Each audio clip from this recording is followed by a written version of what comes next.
Medzinárodný deň žien má svoje trvalé miesto v kalendári podujatí mesta Holíč. Pod názvom Mesto ženám sa práve v deň tohto tradičného sviatku uskutočnilo v Dome kultúry slávnostné podujatie.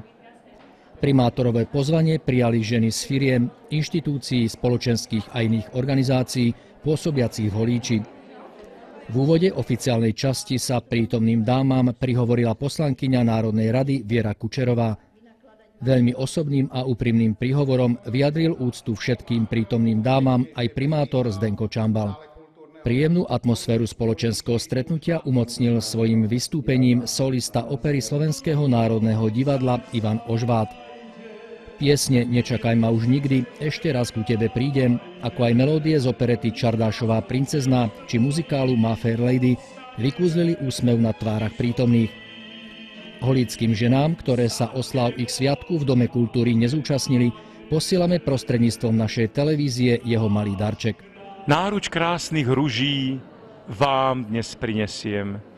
Za mňa nech vyzradia to, čo riecť neviem. Ak o svojej láske vravieť neviem sám, krásnym, vonným ružiam ja to prenechám. Všetko dobré, naše milé ženy. Ženy sú v porovnaní s mužmi vo vyjadrovaní svojej vďaky i pocitov spontánnejšie a otvorenejšie. Presvedčili sme sa o tom aj z hodnotenia tohto podujatia prítomnými dámami. Nikdy na nás nezabudne a vždy má pre nás pripravený hodnotný program. Bolo to výborné a bolo to niečo iné hlavne. To sa mi páčilo, že nie je to taká tá tradícia, že video, ale proste také takzvané že live. A to sa mi páčilo. Program bol výborný a ja myslím, že je to na dosť vysokej úrovni.